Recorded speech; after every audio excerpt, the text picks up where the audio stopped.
Olá, seja muito bem-vindo. Estou aqui com meu amigo Rafael Salles. Estou aqui com meu amigo Frank Almada. E você está em mais um Amigos de Lei. Uma conversa extrajurídica. Rafael Salles, o papo hoje vai ser Papo interessante, técnico, viu? Aprendizado. Sabe aquela trend aí dos desenhos, do estúdio? Estourou. Quem não publicou, Frank, nas redes sociais? A gente vai saber um pouco mais sobre isso hoje. Como é o nome do estúdio, Frank?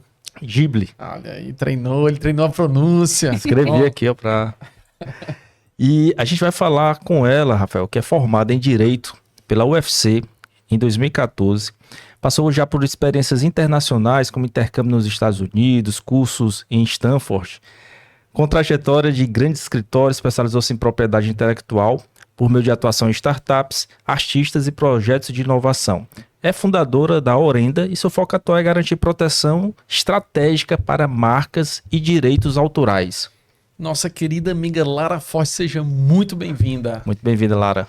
Obrigada, agradeço demais o convite, né? Estou aqui um pouco nervosa, mas espero poder contribuir, tirar as dúvidas do pessoal. Eu sei que esses temas de inovação e propriedade intelectual sempre causam muito burburinho e é importante a gente trazer a informação aí da melhor forma possível, né? Eu quero começar, Rafael, antes de falar de trajetória, antes de falar de aspectos um pouco mais técnicos, né? Primeiro, dizer que nosso papo aqui é informal, aqui estamos todos advogados, mas vamos deixar esse negócio de doutor, de doutora de lado e vamos falar mais direto, né? Sem juridiquês aqui pra gente. E já que vamos afastar o juridiquês, eu quero saber, e essa trend aí do Estúdio Ghibli, de outros desenhos, outras animações... Segura enquanto ela pensa, olhe pra Jordana e lembre-se de alguma coisa que a gente sempre fala. Muito bom, Rafael Salles. Lembrar dos nossos apoiadores, Rafael. Uritu Cafés Especiais, E é tá bom, com a gente. viu? Ave Maria, Melhor café da vida. É bom, Uritu. É bom. Eu sou cliente. Depois que você entra, você não sai mais. O melhor café torra aqui de Fortaleza e já está em vários locais. Espaço Fateixa, melhor hospedagem, pé na areia, em frente ao mar da praia principal de Jericoacoara. Minha amiga Mirella tá lá sempre nos atendendo muito bem. Se você for para Jeri, não deixe antes de conferir Espaço Fateixa. Nota 9.1 no Book, ou seja, um atendimento de excelência. Mispa Segurança, nosso grande apoiador aqui também. Outro dia eu fui para um evento, semana passada, aí eu estava me sentindo lá muito seguro, Frank. Cheguei lá, fardamento da Mispa Segurança, pronto, aqui é uma empresa séria, sei que estou tranquilo, o evento está ocorrendo e ocorreu tudo super muito bem. E se você quer ser também um apoiador do Amigos de Lei, entre em contato com a gente aí. Vai passar agora um QR Code onde você pode entrar em contato com a gente e ser também um apoiador do Amigos de Lei. Agora sim, Franco. Agora vamos saber desse negócio, dessa trend aqui, todo mundo virando desenho, mas diz aí, um amigo meu fez isso, sabe? Fez lá a trend, ele tá correndo algum risco por ter usado... né? Um amigo do amigo. Um amigo que eu conheço aí. Uma pessoa acolá. Como é que tá? Rapaz, eu não postei a trend, né? Mas eu entendo demais quem participou, né? Porque primeiro a gente tem que entender o contexto. A gente está num contexto hoje de rede social, de movimentos de trend, em que todo mundo tem o costume de filtros, né? Então, assim, nesse momento parecia muito simplesmente um filtro de foto e não uma geração de uma obra derivada, né? Esse meu amigo pensou então, isso. Você pensava assim, é a mesma coisa de eu usar ali um filtro do Instagram, um filtro do Snapchat falecido, né? Quase. E na verdade, é um envolvimento muito maior. Que a gente tem vários pontos de vista que podem ser observados numa trend como essa. Primeiro, eu quero dizer que uma coisa que pouca gente sabe, mas a primeira obra criativa feita por o que se entende como inteligência artificial, ela não é de agora. Ela foi feita, eu acho que foi nos anos 70 e pouco. Era um robozinho que era um engenheiro, que também era artista plástico. Então, por favor, pessoas de exatas, vamos exercer também a criatividade, né? E aí, esse robozinho, eu até chamava Turtle. Ele fazia, né, ali, e você dava um comando simples, e ele fazia um rascunho, ele encaixava o lápis, e até teve uma exposição em que o artista, o engenheiro, ele pintou os rascunhos, né, os rabiscos que eram feitos por essa ferramenta ainda muito rudimentar. Então, assim, primeiro é que apesar de ser uma tecnologia nova, o que é novo de verdade é a expansão dessa tecnologia. Inteligência artificial é uma ferramenta que já existe, né? A gente ali nos chats de antigamente, aqueles atendimentos que a gente via que era um robô, aquilo ali já era uma inteligência artificial também. Então, a lógica por trás da tecnologia, ela permanece ali a mesma. Segundo ponto, não é uma questão ética, não é uma questão moral, é uma questão de ferramenta. Inteligência artificial é uma ferramenta, é um gerador, né? Agora, como é que essa ferramenta funciona? Ela é um modelo de probabilidades. Então, ela é treinada. Quando você vai fazer um modelo de IA, o principal é quando você traz o treinamento com objetivo para essa IA. Então, por que muita gente fala assim, eu não confio no ChatGPT porque é dos Estados Unidos, eu não confio no DeepSeek porque é da China. Porque o treinamento da IA também vai trazer um viés, né? Então, você tem o ChatGPT, ele começou como de texto. Aí o Midjourney, que era de imagem. Aí você tem vários outros tipos de modelos de IA. Todos esses, eles precisam ser alimentados com alguma coisa, certo? O que é que alimenta a inteligência artificial para que ela possa desenvolver essa inteligência? Dados. Que são principalmente produzidos por humanos.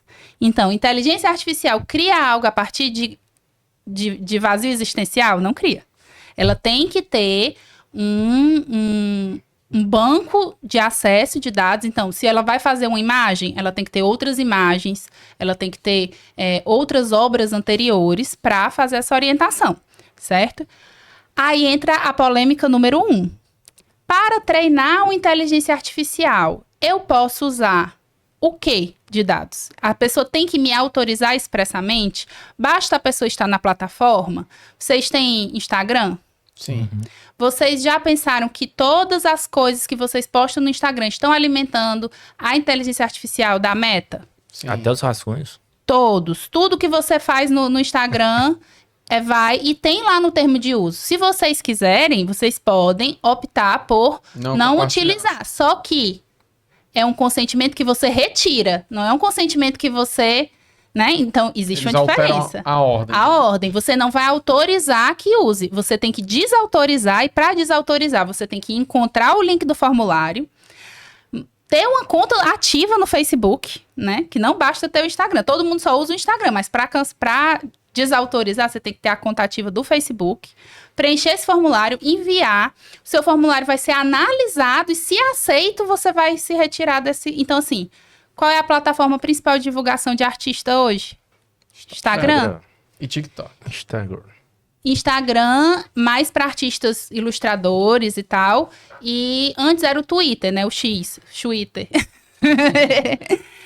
Então, você fica nessa questão em que você coloca os artistas que eles se sentem, né? E por que os artistas se sentiram tão atacados? Eles se sentiram muito reféns. Tipo assim, como é que eu vou trabalhar competindo com um negócio que faz em 5 segundos o que eu estudei minha vida toda para fazer e que vai fazer porque eu já fiz. Então, assim, né? E a questão do Miyazaki, ele ainda foi mais polêmico, porque em 2016 o Miyazaki foi gravado lá, tava tendo, não sei se era um documentário, uma entrevista, e aí mostraram para ele um modelo de animação baseado em IA, para animação, né, de tipo movimento humano, e aí ele odiou. Ele disse que era uma abominação, que ele não ia usar aquilo nunca, que era um atentado contra a própria vida, que não era arte, não sei o quê. Então, assim, tem esse discurso inflamado dele no YouTube, né? Voltou a viralizar. Então, assim, para as pessoas que estavam lá, você pensa Estúdio Ghibli, sobre preservação da natureza, sobre convivência do moderno com o tradicional, sobre várias questões muito espirituais. É um estúdio que demora 1 ano para animar 12 minutos de filme. Aí você vai e o seu amigo, vai lá e em 5 segundos fez. Então, assim, como é que fica, né? As questões... para mim, isso aí transparece claramente no volume que a coisa tomou, né? Da discussão. Total. E falando sobre inteligência artificial, o Rafael parece ter um recado aí, né? Franco, tá lembrando que o nosso segundo workshop IA para escritório de advocacia vai ser nos dias 1, 2 e 3 de maio. Estamos no lote 0, R$ 197, Franco, praticamente um valor simbólico. É só para garantir a sua presença lá junto com a gente. Encontro virtual, você de qualquer lugar do Brasil pode participar com muita informação. E falando ainda de IA, Franco, a Laria falando e eu vinha na memória as minhas pesquisas que... Durante o mestrado eu pesquisei, parte da minha dissertação eu falo de IA, e as pesquisas de IA elas remontam principalmente à década de 50, com Alan Turing, e é interessante falar que o Alan Turing, ele é considerado o pai da IA, e ele diz que quando, tem o teste de Turing, né, quando você estivesse conversando com a inteligência artificial, e não fosse possível distinguir se você estava conversando com uma IA ou com um ser humano, ela teria chegado no seu ápice. Chegamos. E o ChatGPT foi a segunda inteligência artificial a superar esse desafio. Exatamente. Lá em 2020. Inclusive, o nível de isolamento da nossa sociedade atual é tamanho que as pessoas achavam que o robô era sempre o ser humano quando foi aplicado o teste. Que o teste consiste em uma pessoa que não sabe com quem está conversando, vai conversar com em dois chats. Um com uma pessoa e um com a inteligência artificial que está sendo testada, né? E aí, a pessoa, ao final da conversa, ela tem um tempo específico, e aí, ao final da conversa, ela vai dizer, o A era um robô e o B era uma pessoa. E aí, foi mais de 70% das pessoas achando que a pessoa era o ChatGPT. Então, assim... A gente tá também... O problema não é só tecnológico, nem não é necessariamente um problema, mas, assim, inclui também questões de interpretação e comunicação dos humanos, né? Que o chat acaba se comunicando melhor do que muita gente. Outros dados que eu lembrei aqui também, enquanto a Lara falava, na década de 70, né? Falou desse robozinho que já fez essa pintura. E tem uma autora chamada Kaufman, que ela também dizia, olha, o que diferencia os seres humanos das máquinas... Uma das coisas é o sentir, os sentimentos, e esse sentimento que muitas vezes é transmitido através da arte, com pinturas, com músicas, e o que é que a gente vê hoje? A inteligência artificial faz belíssimas poesias, a inteligência artificial já fez alguns quadros e teve um que foi arrematado, Franco, por milhões de dólares nos Estados Unidos, agora isso 2010 mais ou menos. Então, a gente... Mas aí esse quadro ele não tem direito autoral.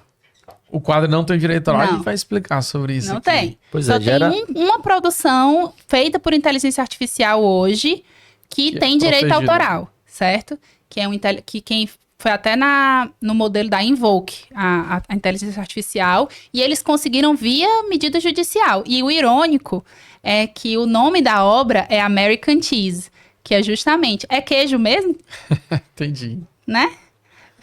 Que se você perguntar para qualquer europeu se o American Cheese é queijo, ele vai dizer que não, Entendi. né? Os queijos mais processados. Sim. E o nome da obra é justamente American Cheese também. Se você quiser, depois eu lhe mando para você ver como é o Claro. quadro. Eu ia perguntar justamente isso. Se uma IA cria um conteúdo, quem é o autor? E mais do que isso, como ficam os direitos de quem teve sua obra usada com base pela IA, isso é um ponto, e de quem é o direito quando a IA faz ou cria a obra? Então, essa discussão, a gente tem um paralelo que já foi muito debatido, que é de quem é a selfie que aquele macaco chimpanzé super simpático que viralizou um tempo atrás e ele tirou sozinho. Ele viu lá uma câmera, estavam gravando um documentário e ele foi lá e bateu uma selfie assim, sorrindo, muito fofinha. E ela viralizou muito e aí criou, mais uma vez, né? Eu não sei se quando vocês eram crianças, assistiam o SBT, aí, o elefante que pinta quadros, né? O cachorro que pinta quadros. Sempre tinha, em algum momento vai ter um animal pintando quadros, né? Uhum. Teve a novela que tinha o Chico, que era o chimpanzé que pintava quadros. Eu acompanho essa novela. Então, e aí, o direito autoral é de quem? Então, a primeira questão, mas, né, voltando um pouquinho para o jurídico, seria, direito autoral é de ser humano, certo?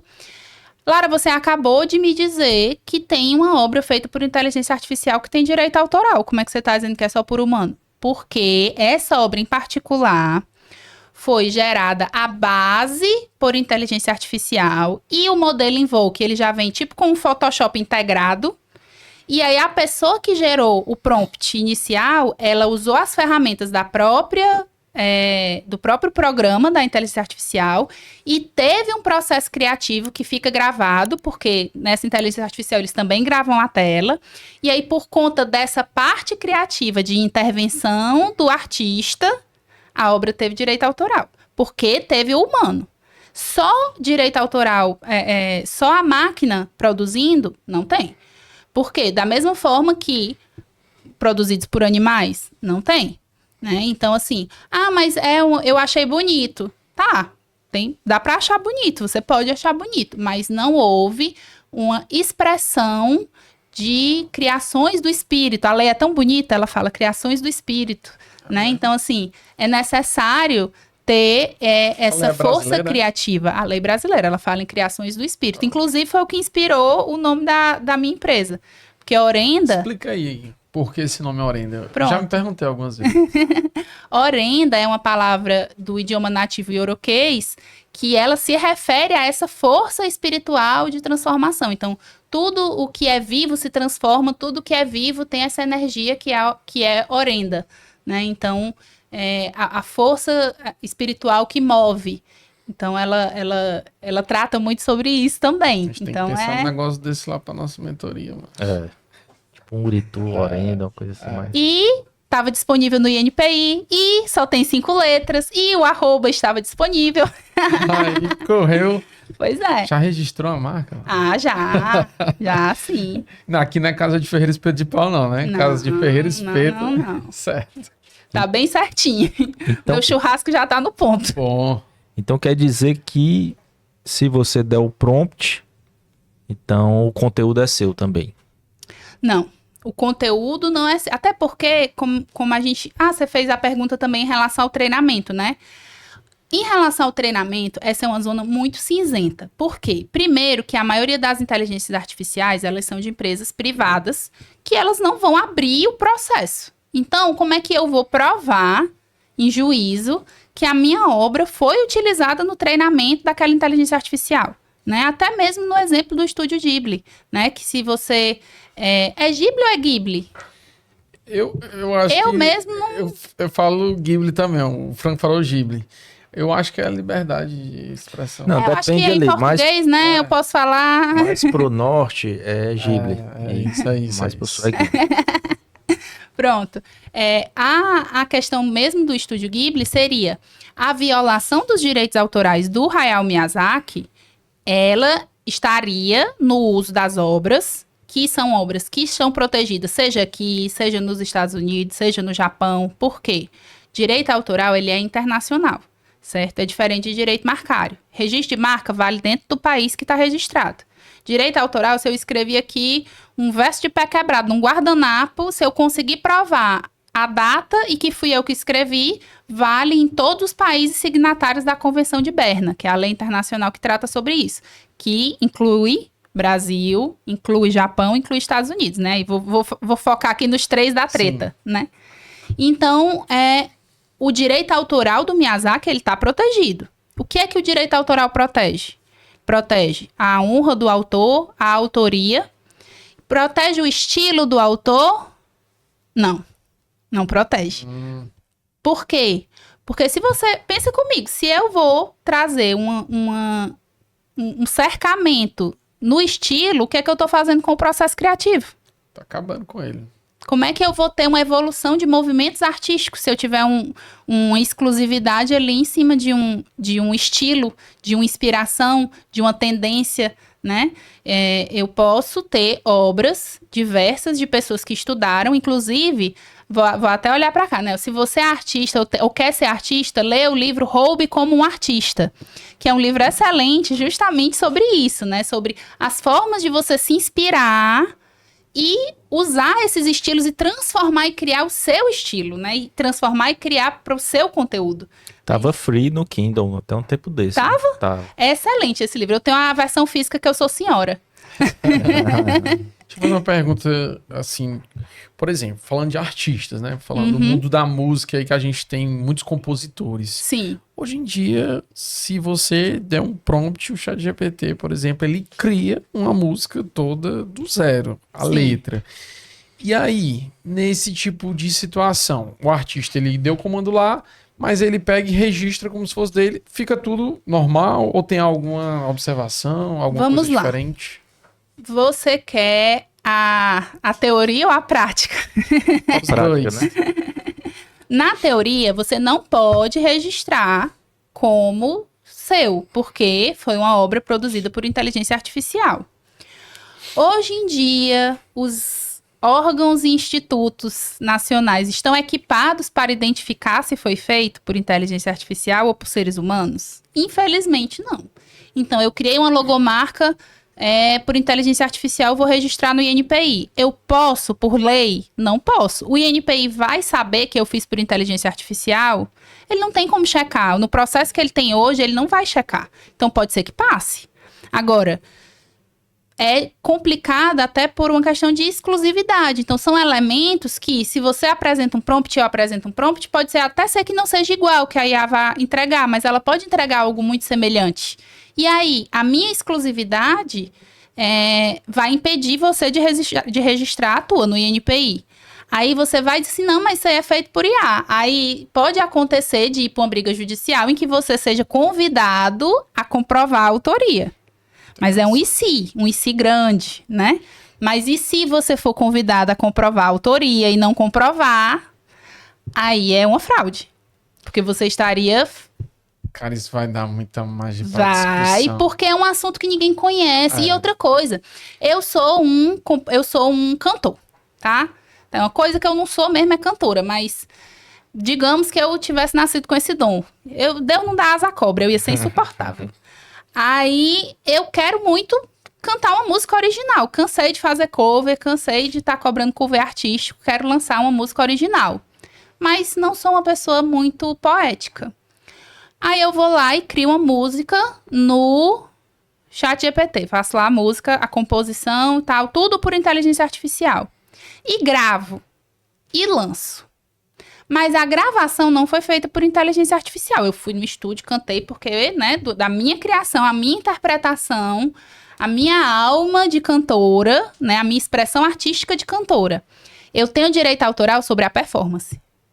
Não sobre o conteúdo. Outra pessoa quiser gravar, ela vai poder gravar do mesmo jeito que hoje em dia quem quiser gravar qualquer tipo de música que já esteja em domínio público.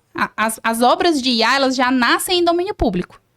Entende? Então, você não pode ter exclusividade. Que domínio público explica melhor pra gente, por exemplo, né? Recentemente viralizou que o domínio público, por exemplo, dos primeiros desenhos do Mickey, passou, salvo engano, 95 a 100 anos, não sei bem.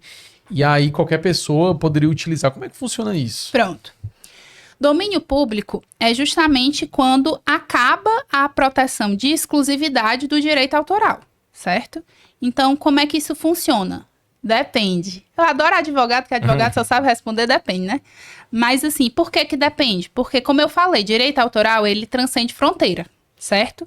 Então, a Convenção de Berna, que é a lei internacional, ela diz assim, tem direito autoral, tem proteção, tem exclusividade. Cada país diz por quanto tempo. Então, no Brasil, 70 anos... a contar do dia 1º de janeiro do ano seguinte à morte do autor. Então, estou viva, meu direito autoral é meu. Morri. O resto do ano ainda não começou a contar. 1º de janeiro, inclusive, é o dia do domínio público, né? Tem muita postagem, inclusive, no dia 1º... do dia 1º de janeiro, geralmente perfis que falam disso, eles trazem as obras que entraram e tal. Qual é o perigo de você... confiar demais nesses tipos de publicações. O tempo é diferente em relação a cada país. Então, já teve época que os Estados Unidos era 50 anos. Já teve época, né? Que os Estados Unidos, por muito tempo, ele foi assim. O domínio público valia até chegar perto do vencimento do Mickey.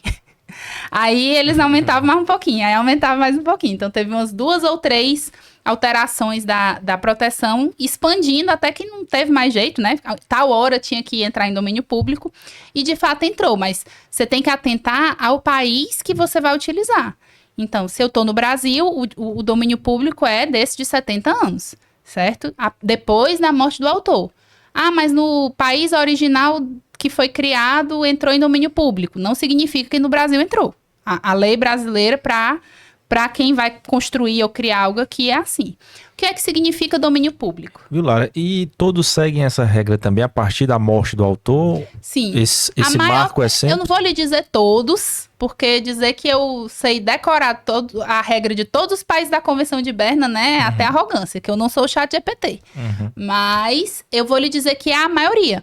Porque é até uma questão mesmo de lógica. Enquanto o autor é vivo, se ele vai viver 30 anos, se ele vai viver 100, ele tem que ter a proteção. E aí, quando você é um empresário e você constrói uma empresa, um patrimônio físico, né, digamos assim, uma fábrica, e você morre, você não tem direito de deixar para os seus filhos? Por que eu que construí um patrimônio intelectual não vou ter direito de deixar para os meus?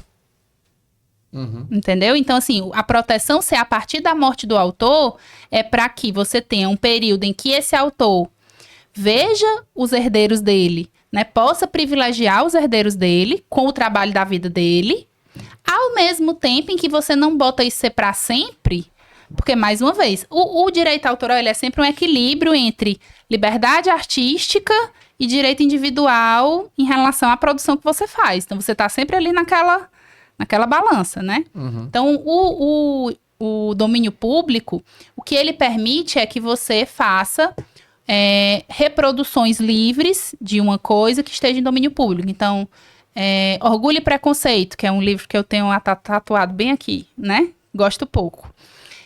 Ele já está em domínio público. E é por isso que você vai numa livraria, tem 350 edições diferentes de Orgulho e Preconceito. Tem pocket, tem grande, tem Orgulho e Preconceito e Zumbis, que é uma fanfic que alguém escreveu de Orgulho e Preconceito e ela pôde publicar e explorar comercialmente, porque já estava em domínio público, e a obra não atenta contra a moral, a reputação ou nada disso, porque a única ressalva que se faz é que mesmo em domínio público, você tem que respeitar o trabalho do autor.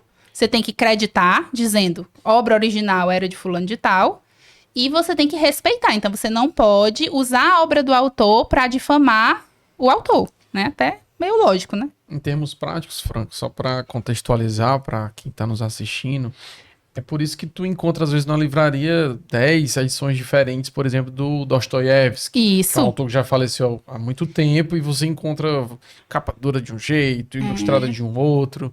Tem essa diferença. É muito ganha-pão de editora pequena também. Isso. Você Hoje, se a gente quisesse publicar, a gente poderia publicar através de uma editora que a gente eventualmente se vocês quisessem fazer um quadro especial, spin-off do podcast de leitura de e-book aí com a voz maravilhosa e sotaque cearense.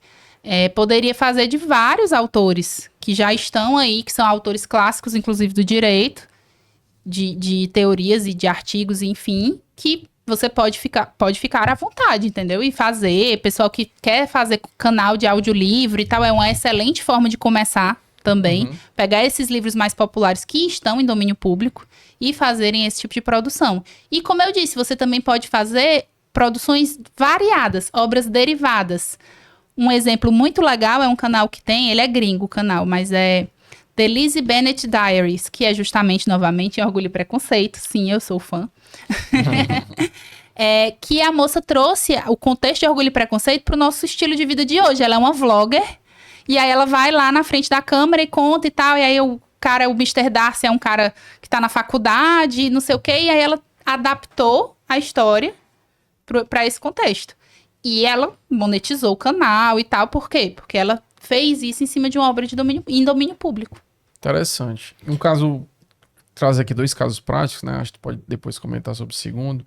Essa questão do Mickey foi liberada agora, aí tem as versões do Mickey também. Tem versões, isso. Depende do artista. Exatamente. Aí foi liberada a primeira, aí os caras já fizeram um filme de terror, tipo, mas é liberado e a Disney não pode fazer nada, porque tá em domínio público, né? E aqui em Fortaleza, eu sei de casos de alguns restaurantes temáticos, né, que Eles, por exemplo, abriram, né, com a temática, sei lá, Harry Potter, não sei o quê.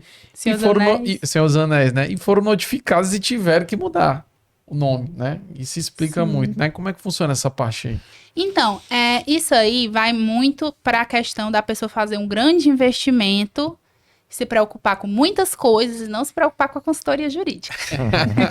Ó, um recado para você, viu? Porque o que acontece? Você pode até imaginar que é uma prática muito comum. E é triste porque geralmente esse banho de água fria ele vem no momento mais esperado pelo empresário, que é o momento da viralização. Que é quando ele estoura, que é quando ele aparece e tal, e aparece na mídia, e aparece... E aí, quando ele aparece, ele é visto. E quando ele é visto, ele é notificado. Né? Então, principalmente, a gente tem um caso, você falou dos restaurantes temáticos, mas a gente tem casos ainda mais emblemáticos, digamos assim, como o cara da barbearia da Ferrari, que ele era muito fã da Ferrari, e a Ferrari notificou ele numa multa de 100 mil reais, e o cara tinha uma barbearia, tipo, desse tamanhozinho, a barbearia dele, e ele ficou desesperado e tal, por quê? Porque ele tinha feito a barbearia da Ferrari, né? E aí não pode. Então, quando você recebe uma notificação desse tipo, a orientação ela tem que ser muito bem feita. Por quê? Se lembra do meme do copia, mas não faz igualzinho? Uhum. Direito autoral é sobre isso, entendeu? Por quê? Porque você pode sim ter inspiração, até porque, digamos que Harry Potter, não foi ela que inventou bruxaria, não foi ela que inventou centauro, não foi ela que inventou varinha mágica, né? Inclusive, vocês já viram... Para as más línguas, que é inspirado no Castelo Rá-Tim-Bum. Então, né? E aí, você vê, Senhor dos Anéis, o próprio Tolkien, ele disse das referências que ele tinha na criação, né? Das mitologias que foram adotadas e incorporadas na obra. Então, você não pode usar a marca. Voltando para o caso do Estúdio Ghibli, uma das possibilidades de judicializar a questão seria dessa associação de uma empresa privada com um serviço pago a uma marca registrada, que Estúdio Ghibli é uma marca registrada. Então, quando você usa o comando faça como do Estúdio Ghibli, você está se parasitando, né? Uma marca forte, conceituada, muitos Oscars, muito tudo, de um estilo muito próprio, e aí você está ali parasitando. Caso de aproveitamento parasitário muito famoso que teve já, foi do creme de cabelo, que vocês não vão conhecer, né? Porque vocês não acompanham tretas de blogueira, mas há uns anos atrás tava uma moda danada. Blogueira ama um produto alimentício para passar no cabelo, né? Aí elas estavam passando maisena. E aí uma indústria de cosmético lançou um produto que chamava Alizena. E era um creme de cabelo, que era numa caixinha amarela, com uma letrinha preta, e uma moça lá com cabelo brilhante e tal. E era muito parecido visualmente, né? Uhum. Só que o registro de marca, ele tem uma questão, que é o princípio da especificidade. Que é isso? A marca, ela é exclusiva num segmento comercial específico. Então, você tem a Veja, revista Veja, e o Veja limpador multiuso. Bom exemplo. E você tem o Veja Tênis. Então, são 3 marcas registradas que convivem pacificamente. Ninguém sai de casa para comprar um multiuso e chega em casa com a revista, né? Então, a Gol Linhas Aéreas, o Gol da Volkswagen. Sim. Tranquilo, conviver, certo? Só que, quando você vende um produto que não é meu concorrente, você não sai de casa para comprar amido de milho e volta com creme de cabelo. Mas quando existe toda uma trend, todo um movimento de mídia dizendo que o produto maisena especificamente é bom para o cabelo, e eu lanço um produto de cabelo que usa o trade dress, né, o conjunto imagem, e remete a uma marca que é uma marca tradicionalíssima para o segmento, você tá fazendo o quê? Parasitando. Então, a pessoa vai ver a Alizena e se não prestar, ela vai dizer, vale um produto da maisena que não presta. Ou então, vale a maisena, tanto sabe que é boa pro cabelo que lançou um creme. Sim. E você associa. Então, a concorrência e a violação de marca, ela não é só quando é igual. Quando você faz esse, né? Um exemplo muito bom, Altibeco. Que é Altibeco. O Altibeco, gente, esse caso é muito legal. Porque o Outback, todos conhecemos, né? E aí lançou-se o Outbeco, que era um restaurantezinho pequeno, numa comunidade, então era uma coisa muito pequena. Só que ele era muito famoso nas redes sociais, ele tinha uma comunidade forte. E aí, quando o Outback soube, o Outback não quis pegar, tipo assim, não quis ficar mal. Ele não quis comprar essa briga e sair de, tá impedindo, quem é... A velha briga que acontece sempre que uma pessoa que tem uma marca forte e conceituada acaba apresentando uma posição, que é aquele caso que eu contei pra vocês antes, que eu não posso, né? Não, vou falar já sobre ele confidencialmente. Aí, que é a mesma coisa. Eles não queriam enfrentar esse julgamento da internet, né? Impedindo. Imagem, né? Só que aí o que aconteceu? O Outbeco cresceu e muito. O Outbeco agora tem filial, franquia do Outbeco em Portugal. E o Outbeco tem marca registrada no INPI. Outback e Outbeco convivendo. E aí agora o Outback vai tentar desconstituir o registro, anular e tal. Sendo que ele permitiu essa convivência pacífica por muito tempo. E aí, como é que fica, né? Como é que vai ser essa briga? Então, sempre é importante esse tipo de orientação. Principalmente se você quer fazer um restaurante temático. Porque nem sempre você precisa, de fato, conseguir a licença. Mas, às vezes, importa você conseguir a licença ou, né, já programar para fazer uma coisa diferente. Outro caso recente de aproveitamento parasitário foi daquele Chateau Petrus ou é Petrus? Petrus e Putos. Petrus e Putos. Tu viu isso aí? Não.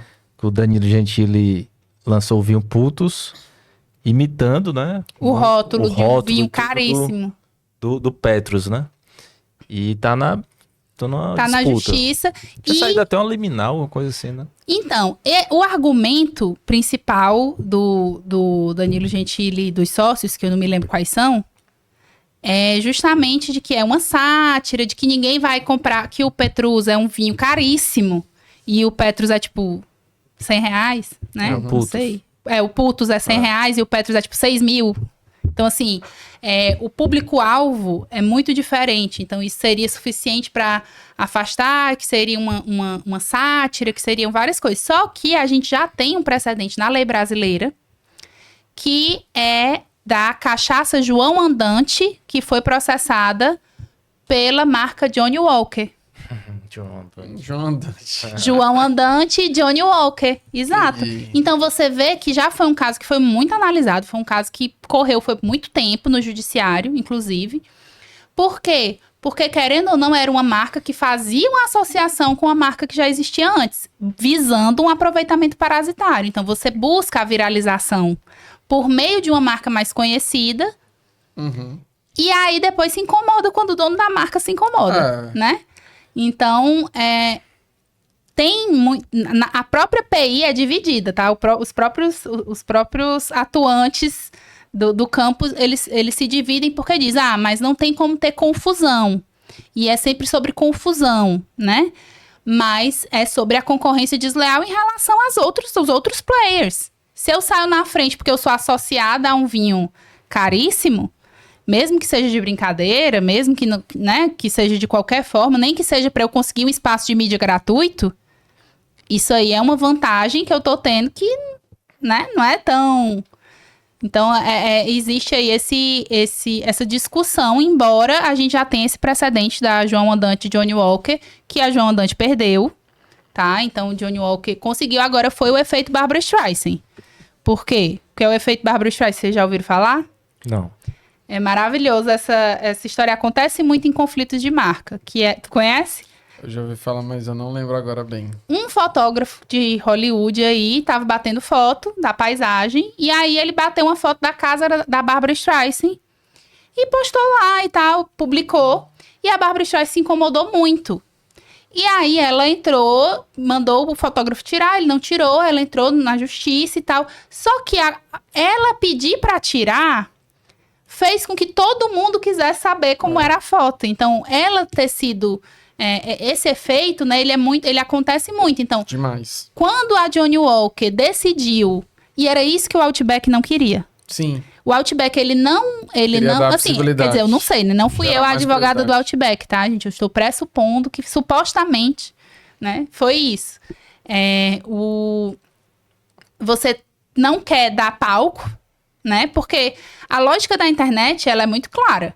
Você só vai rebater quem é maior do que você. Se você for rebater quem é menor do que você tá perdendo, você não tá ganhando espaço, né?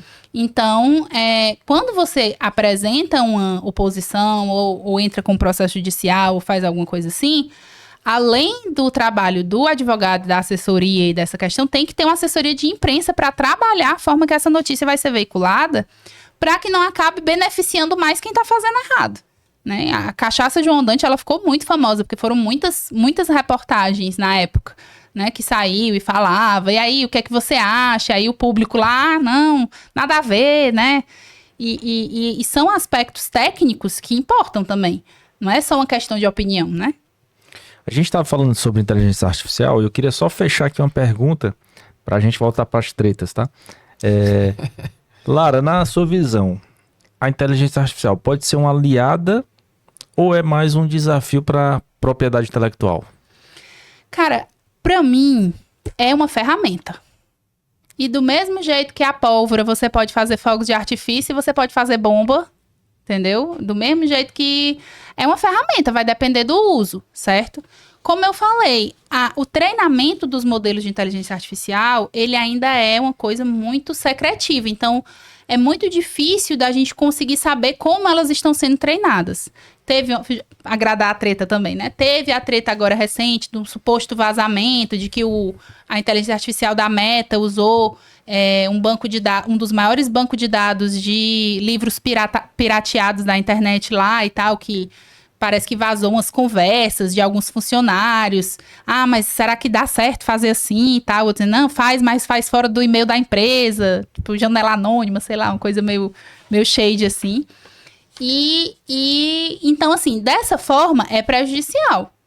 Mas, indo para o exemplo do curso de vocês, eu tenho 5 anos de atuação específica em propriedade intelectual. Nesses 5 anos eu tenho muita peça que eu escrevi.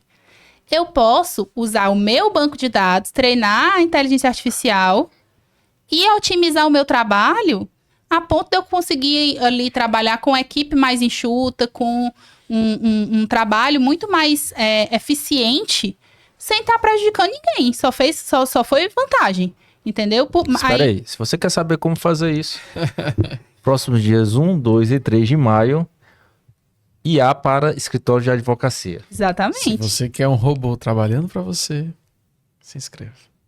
É exatamente isso. Então, link na descrição. É uma ferramenta muito útil. Então, assim, existe muita gente, e eu entendo, meu foco realmente, uma das coisas do posicionamento da minha empresa, que é um pouco diferente, geralmente empresas de marcas e patentes foca na empresa, né? Empresa, pequena empresa, média empresa, empresa. A nossa abordagem, ela busca mais um relacionamento com a indústria criativa, com a profissionalização de profissionais criativos. Por quê? Porque a gente enxerga a combinação dos direitos como a única forma de proteção hoje para o pessoal desse campo. Porque cada vez o direito autoral, ele vai ficando mais insuficiente. Tenta listar aí para mim, Lara, todas as soluções que tu tem nesse campo. O que é que tu oferece? Antes disso, eu quero saber, também nesse tema, mas eu quero saber qual o maior erro que os empreendedores cometem ao pensar que já estão protegidos. O clássico, que é o CNPJ protege a marca, né? Estou registrada aonde? Na junta comercial. Não é suficiente. Junta comercial é estadual, junta comercial é nome empresarial, né? Para ficar mais didático, eu falo sempre que é assim. O nome empresarial é Larissa, a marca é Anitta. Sim. Então, não é a mesma coisa, né? Então, você tem que ter essa diferenciação. E a outra grande diferença é, a junta comercial, ela só vai pesquisar dentro do seu estado. Então, se você tem uma marca que você está começando aqui no Ceará, junta comercial não vai dar conta de empresa que usa uma marca semelhante, um nome empresarial semelhante, em São Paulo, no Pará. A marca, a abrangência é nacional. Então, o monitoramento, o INPI, ele é uma autarquia federal, então é para o Brasil todo. Então, como eu disse, a gente teve casos já que viralizaram, teve uma empreendedora que era doceira, ela começou a viralizar e descobriu que a marca dela estava registrada para uma outra doceira de São Paulo, ela era nordestina, aí recebeu a notificação, aí teve que mudar tudo em 15 dias. Tinha papelaria, tinha embalagem, todo o branding dela, ela estava começando a crescer mais, ela tinha acabado de receber, tipo, o material impresso e tal. Felizmente, a comunidade dela foi muito bacana e chegou junto também e tal, tinha alguns advogados ajudaram e ela conseguiu ali, mas ela mesma disse, o prejuízo foi grande, por quê? Você tem que mudar tudo em poucos dias, né? Então, esse movimento, ele acontece. E aí, o maior erro do empreendedor é achar que precisa ter, primeiro precisa dar tudo certo, para depois eu me preocupar com o registro. Tem uma frase que é atribuída a Oprah, mas que eu não sei de quem é, tá? Mas diz que é a Oprah, né? Eu perguntei pro ChatGPT, ele disse que era da Oprah. Vixe. Que é assim, é alguma coisa no sentido de que sorte é quando a oportunidade encontra o preparo. Se você não está preparado e a oportunidade lhe encontra, às vezes é azar. Então, o que é que acontece muitas vezes? Né? Eu vou até dar o exemplo de um podcast, né? Que não registrou a marca, né? Loucura. Podcast que não registra a marca. Tem gente que faz isso. É loucura. Canal de YouTube que não registra a marca, né? E aí o cara... ele tinha um canal de YouTube, ó, era Tem Graça ou Não. O cara já tinha consolidado, tinha bastante seguidor, e aí ele achou, pronto, uma grande oportunidade, foi convidado para participar de um programa no SBT. E aí ele foi e adorou a visibilidade, ficou super feliz, só que o quadro, quando ele fez, e ele fez o modelo do quadro, o mesmo modelo que ele fazia no canal dele de YouTube. Fez muito sucesso, muito sucesso. E aí o que foi que o SBT fez? Registrou a marca dele e lançou o quadro sem ele. Ele não tinha nenhum tipo de proteção, ele não tinha nenhum tipo de formalização do trabalho dele. Aí num caso desse mesmo, havendo algum tipo de registro de YouTube que ele fazia antes, morreu. Morreu não. Se ele tivesse dinheiro para ir brigar com o SBT no judiciário, ele podia ir, né, em 5, 10 anos. Mas eu digo assim, isso ter também, retorno. Isso também comprova, né? Pois não, comprova. O direito autoral, como eu falei, direito autoral, ele é declaratório. Você fez, existiu e tem a proteção. Agora, qual a diferença de um direito autoral registrado para um direito autoral existente, né? O direito autoral existente, esse que você já ganha automaticamente, ele passa por um processo de conhecimento, né? E aí os doutores podem até... tem muito mais experiência do que eu e judiciário eu nunca me cheirei muito, não. Então, assim, o processo de conhecimento, ele demora, né? Então, você tem que primeiro constituir o direito para depois fazer valer. Você prova primeiro que tem o direito, para você provar que tem a violação, para você conseguir a prestação jurisdicional. E para ver como é invocado, teve um cliente meu que foi que aconteceu. O cara tem uma marcenaria de alto padrão e um cliente estava andando no carro, foi trancado por um caminhão com o símbolo do meu cliente. Aí mandou para ele, esse teu motorista aqui. Aí o cara tava usando o símbolo dele em outro negócio. No mesmo negócio. No mesmo negócio. Aí a gente... Infração. Em outro estado. Uhum. Em outro estado. Aí a gente fez as notificações, tudo deu. O cara tirou, né? Ele tinha marca registrada. O meu tinha. Tá vendo?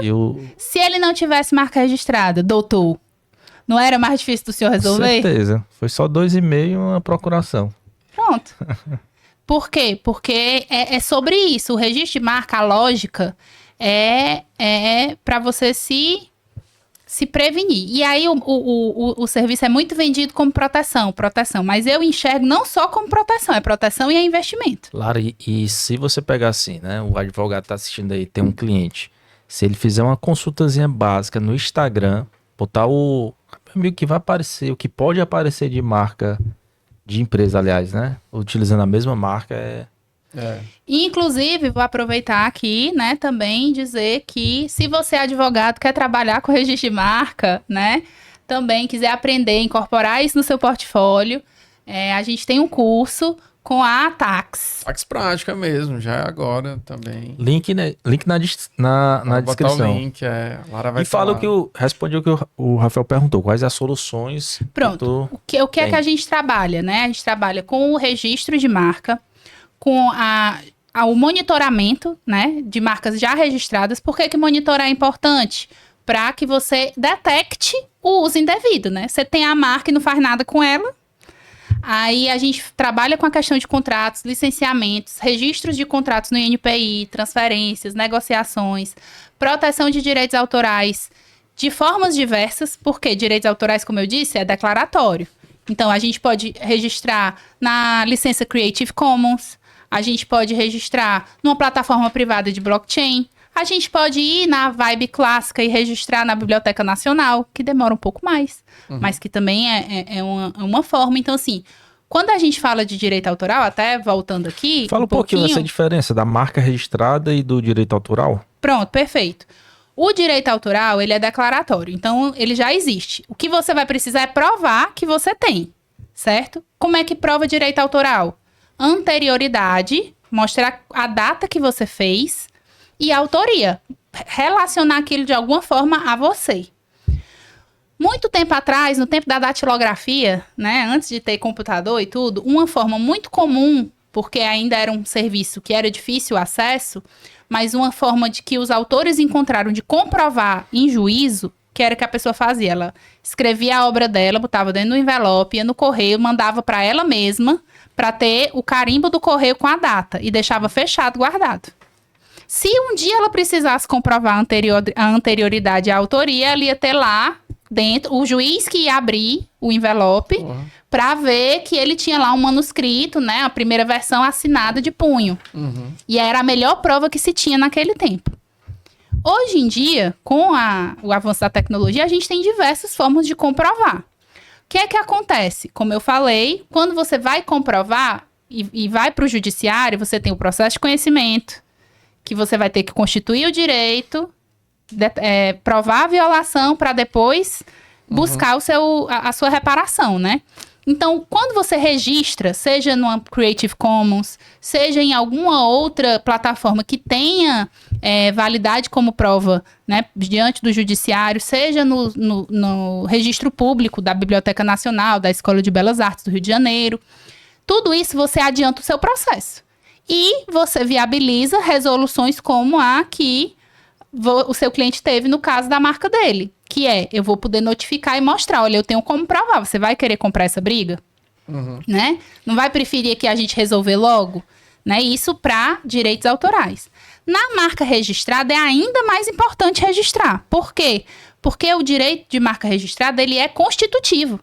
Se você não tem registro no INPI, você não tem marca.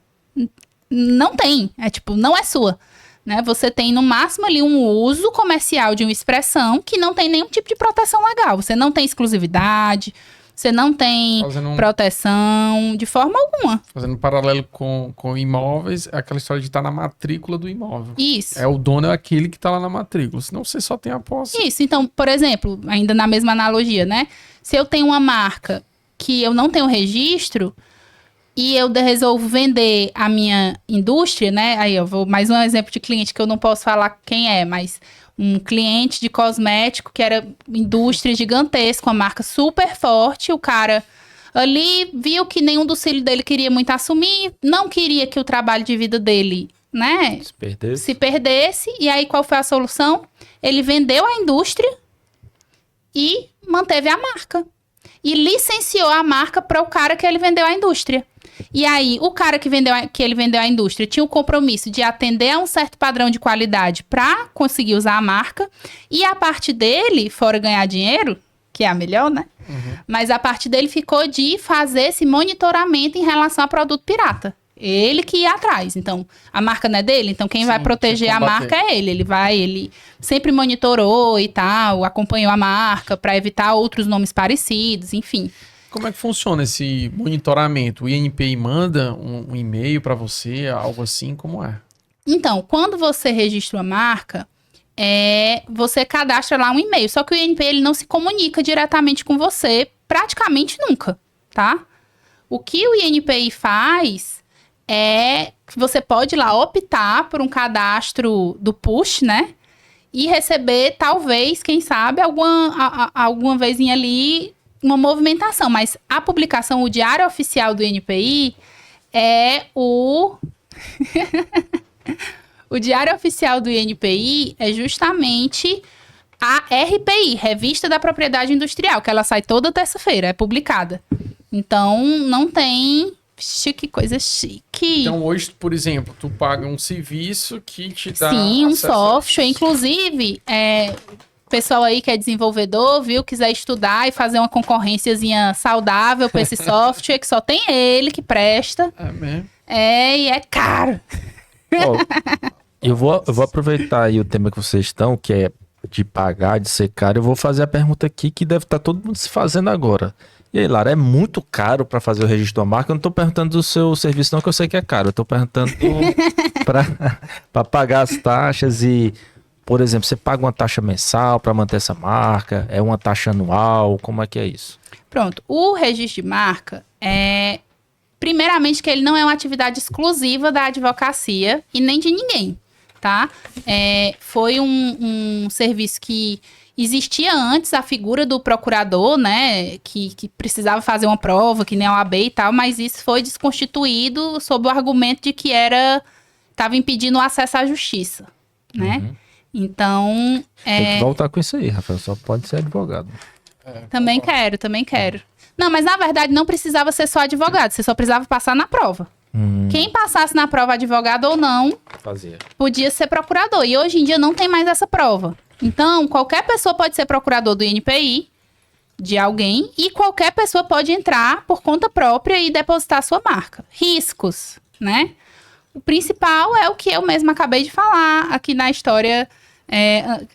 Aquele negócio, vai sozinho na JT, vai dar certo. Vai sozinho na JT, vai dar sozinho certo. no juizado especial, né? É a mesma lógica. Coisa de Você advogado, pode, não.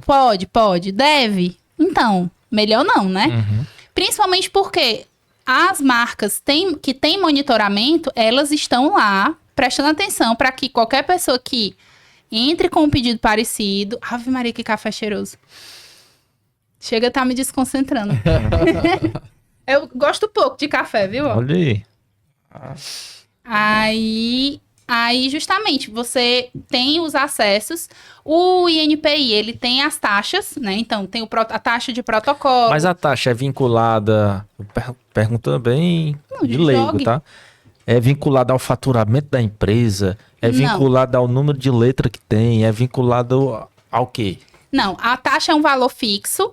E aí tem um desconto se você tiver enquadrado numa resolução que é para facilitar o acesso. Então, se você é microempreendedor, se você vai depositar como pessoa física, né, autônomo, microempresário, se você tem essa particularidade, você tem acesso a descontos nessas taxas, que em algumas atividades do INPI, né, em alguns serviços do INPI, pode chegar até a metade mesmo de desconto.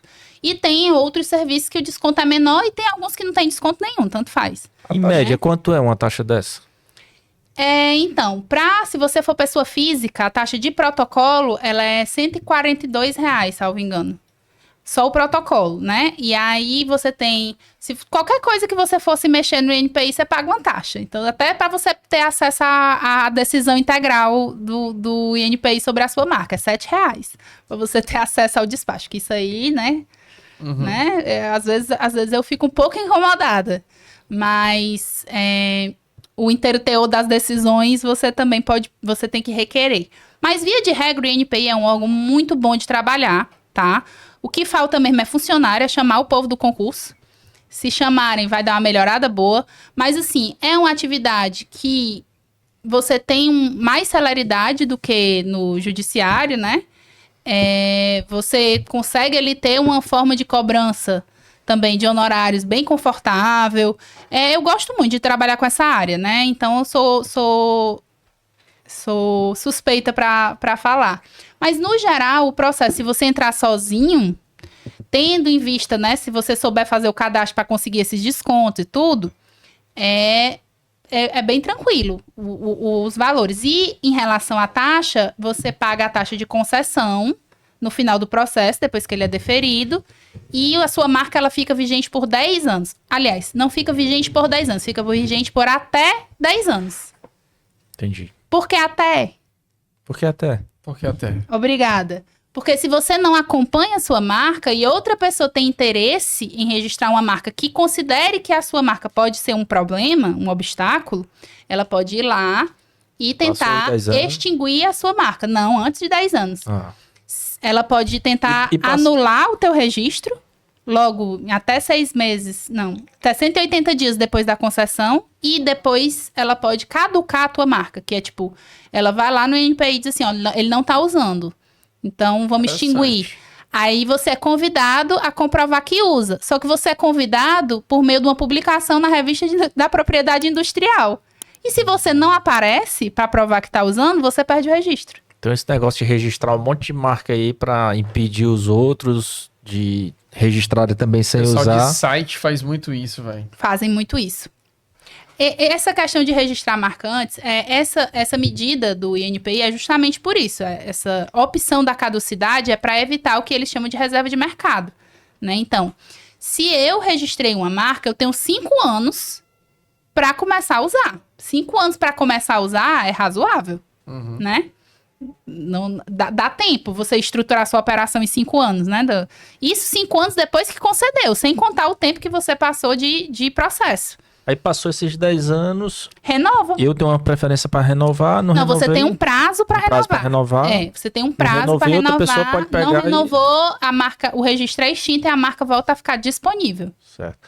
E uma vez esse registro feito, a proteção ela funciona de forma internacional? De marca, não.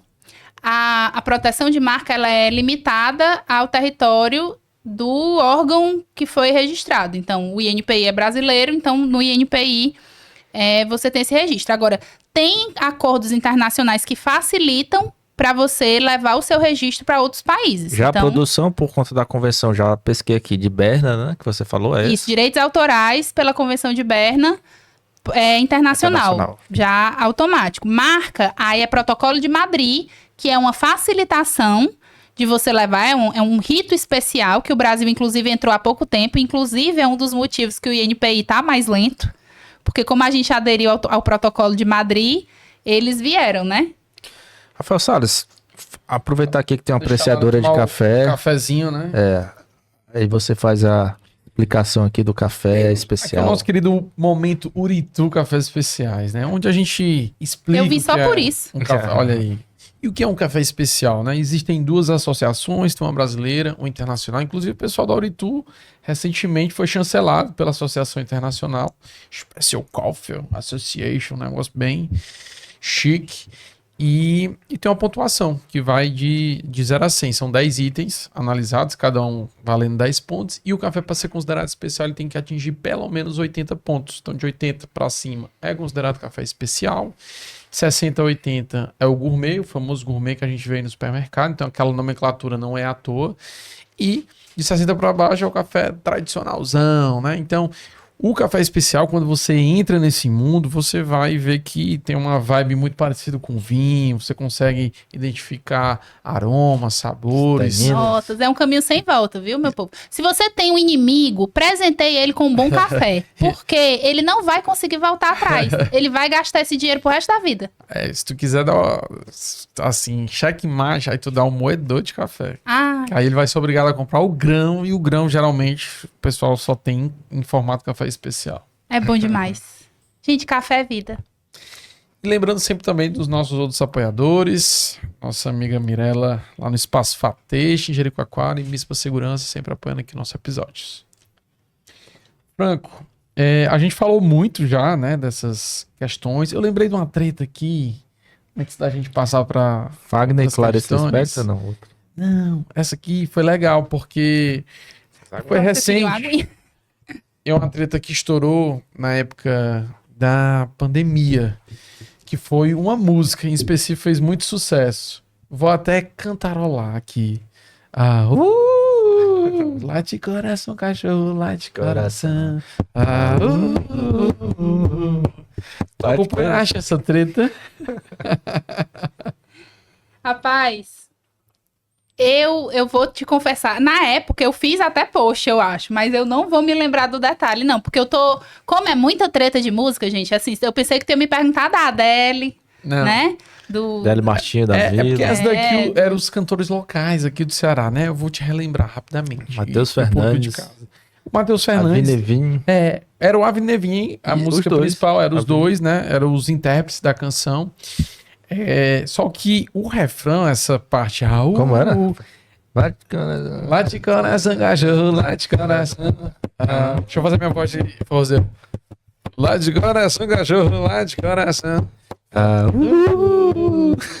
Pronto, o que é que aconteceu? rapaz, cada um mais artista. Tinha uma música internacional, não vou lembrar agora o nome do artista, mas que estourou no Brasil há uns 20 anos. Produção, qual foi a produção?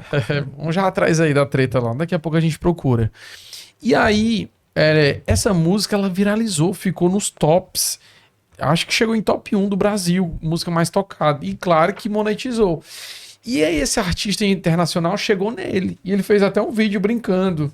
Aí, Só que agora... o cara tinha ido de boa, depois que eu vi aquele Não, vídeo. o vídeo dele foi de boa no primeiro momento. Só que alguém chegou pra ele e disse: cara, estourou no Brasil. Como é o nome? James Blunt, pronto. Estourou no Brasil. E ele fez até um vídeo que até ajudou a estourar ainda mais. Esse vídeo, né? Só que aí, acho que alguém chegou pra ele e disse: tu tem direito. Quer mais sobre isso café? aqui." Claro. Mais um Espera cafezinho? mais um pouquinho. Tem, Fran. Eu não nego, né? Tu tem direito. E aí, o que é que aconteceu? Os representantes dele entraram em contato com os representantes da música brasileira e eles chegaram num acordo. E ele passou a ter direito financeiramente a 20%, foi o acordo que eles fizeram, sobre a receita que a música gerasse. Sim. Né? E aí, eu acho que é um caso interessante da gente analisar, porque mostra como é que funciona esse sistema de proteção e como você pode, o seu respectivo cliente eventualmente pode monetizar. E eu não sei se chega para ti, cliente que chega, olha, tentei registrar uma marca, eu queria muito essa marca, mas já está registrado aqui. Tem como você tentar negociar com essa pessoa para de Tem. repente ela querer vender e passar os direitos de uso? Como é que Tem. funciona aí? Pode falar. Então, primeiro essa questão do direito autoral de música, certo? Nesse caso, o que acontece é que geralmente se resolve em acordo, certo? Por quê? Porque o processo, ele acaba sendo complicado e assim, na maioria das vezes o próprio artista, Tudo ele moço, admite. tudo Ele admite, amigo. geralmente ele admite. Então, assim, não é esse o único exemplo. A gente tem também o exemplo do Rod Stewart, que veio aproveitar o carnaval no Brasil e voltou pra lá e lançou a música Do You Think I'm Sexy? Né? Dessa batidinha, que se você botar e tocar Taj Mahal do Jorge Benjor, que tocou e foi o hit do carnaval no ano que ele tava aqui. E aí ele até diz, olha, eu peço desculpas, realmente eu nem percebi que eu tava plagiando, que a música me marcou muito. Imagina o que esse gringo passou, né, no carnaval no Brasil. Então, com certeza ele ficou muito marcado. É com o Martinho da Vila, né? Mas esse ainda não tá resolvido. Mas a gente tem vários casos resolvidos em acordo. Uhum. Então, eu vou trazer um caso que não foi resolvido em acordo, que foi a juízo, lá nos Estados Unidos, para que a gente tenha uma referência para esse caso. Por quê? Provavelmente, o motivo de terem feito esse acordo foi para evitar que fosse levado, né, para uma decisão mais específica de casa a casa, até para evitar, eventualmente, ter que tirar a música, enfim, né? Sim. Até porque música é momento. Se ela tá bombando agora, você não pode perder esse momento, né? O hype. Exato, o famoso hype. Então, nos Estados Unidos, a gente teve uma polêmica de um cantor que era do Blurred Lines. Eu não sei se tu lembra dessa música, que foi até uma música polêmica, Cantei. o povo... Eu não sei cantar. Aí Eu gosto do inglês da Lara, é diferente, viu, Franco? Não, eu não sei cantar, é porque realmente essa música não me pegou. Aí eu tô contando essa história porque eu fiz um post recente sobre justamente direito autoral não protege estilo artístico. E aí eu mencionei, tô até abrindo o post para poder pescar o nome do pessoal, ó. É o Marvin Gaye que era o autor, e na verdade foi a família do cara, porque esse cantor, ele já era falecido, mas era uma música que foi muito grande lá nos Estados Unidos, e aí o Blurred Lines, ele copiou não só a batida, o estilo, assim, a vibe da música, e você tinha, era aquela sensação até que o Franco falou, de eu sinto que eu já ouvi essa música, mas eu não sei da onde. Né? Então, foi mais ou menos isso que aconteceu.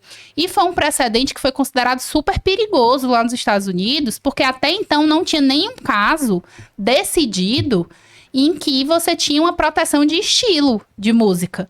Né? Por quê? Porque não teve uma cópia, não foi um sample não autorizado, não foi realmente aquela coisa. Essa música é tão parecida com aquela outra que ela causa em mim os sentimentos que faz com que eu goste dela porque eu gostava da outra. Meio que essa associação, né? Entendi. Então, quando você traz para o nosso caso aqui no Brasil, também não tem muitos casos já decididos, assim, com questões de indenização, porque geralmente o pessoal acaba resolvendo extrajudicial. Porque se você for levar para o judicial, aí tem a perícia, aí comparação de partitura, aí faz amostragem com impressão de público. É um processo que ele é muito complicado, sim, sabe? Então, acaba sendo até mais barato, um pouco, talvez, inicialmente você organizar para fazer esse acordo.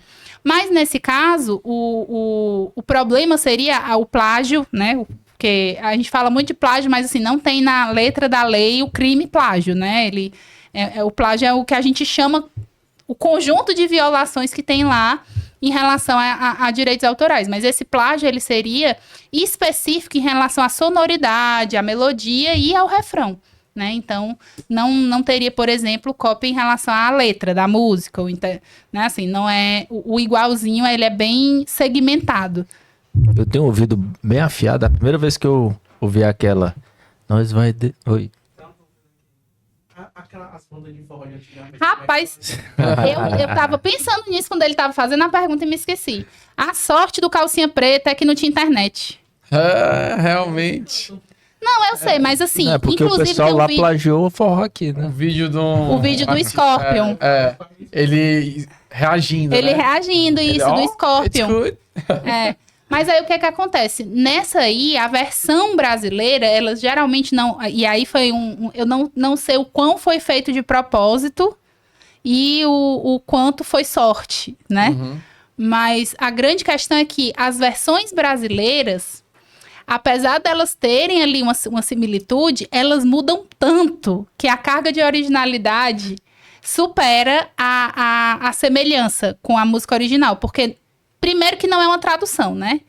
Então, se você muda pegar... a letra, né? Se você pegar a melodia é mesma, só que muda também o ritmo. Muda o ritmo, muda a letra, muda a interpretação, ou seja, muda o gênero. Tudo, né? Eu concordo. Melhora tudo.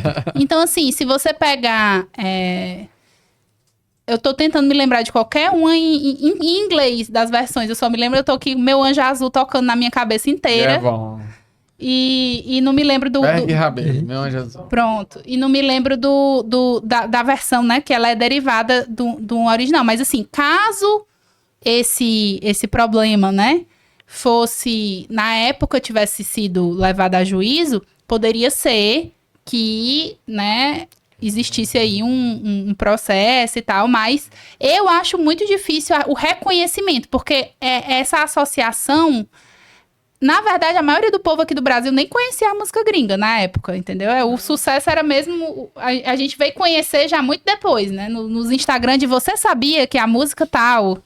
Na verdade... Às vezes eu acho que também deve ter algum tipo de acordo com essas grandes gravadoras. Isso, a depender da gravadora, ela também se preocupa com isso, né? Aquela música que eu ia dizer, né? Que de ouvido eu peguei... Nós vai descer, vai descer pra lá, descer. Finalzinho do... Rapaz, essa música Maia canta, Maia. Parece tanto com outra música. Qual é? E depois eu descobri, sabe qual é, né? Não. A sererê, a derê, Berrede, tu berrede. Mas na primeira vez que eu... Essa música é uma versão, a do Acererê, ela é licenciada, ela foi licenciada pelo Grupo Rouge, porque é uma música original, ela é uma música em espanhol. Isso. E aí, o Grupo Rouge, que foi feito, né, do Pop, acho que era Popstar, sei lá, o nome do programa lá do SBT. Era. E aí, o programa, quando lançou o grupo, ele licenciou, né, tal qual tudo que o SBT licenciou como tinha as Chiquititas, também foi licenciado. Sim. Então, assim, inclusive Casa dos Artistas foi um que o SBT não licenciou treta, né? E por isso não teve mais, porque foi considerado violação Big Brother em relação ao Big Brother. Não o Big Brother da Globo, o Big Brother gringo. Que é holandês. O Tom Cavalcante fazia muito isso, né? Ele pegava, dava uma roupagem de humor pra satirizar, mas ele aproveitava todo o programa, né? A parte é que, para sátiras, você tem exceção na lei de direito autoral. Mas eu acho que deu alguma treta então, lá. Performance satírica você consegue. Então, agora, se você vai fazer uma sátira para fins, por exemplo, políticos ou comerciais, aí já não. Tem que ser mesmo por expressão artística, de crítica, enfim, alguma coisa assim. E aí aí tudo bem. Mas se você for fazer... Eu tô falando isso porque o Tiririca foi processado pelo Roberto Carlos, né? Porque na época da campanha dele lá, que ele usou o jingle da campanha. Sim. E aí ele foi também convidado a parar de usar. Se fosse falar só de treta, viu? Teve dos imitadores do Silvio Santos no Pânico. Ele também entrou com ação e depois liberou. Foi. Enfim, tinha tretas mil. É porque eu acho que tem essa linha tênue, né? O Pânico, assim como Tom Cavalcante. Primeiro foi pra satirizar, pra ser uma coisa engraçada, mas depois eles começaram a reproduzir o programa que tava por trás. Personagem fixo, E o programa que tava por trás. Então tu tinha lá o Aprendiz, aí botaram o Infeliz, né? Fazendo o Roberto Justo. Mas era da mesma emissora, no caso lá.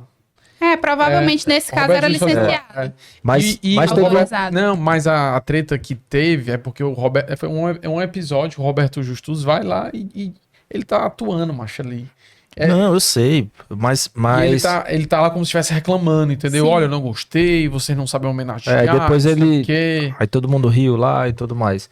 Mas o Tom Cavalcante e o Silvio Santos, se eu não me engano, vou até puxar aqui como é que foi isso.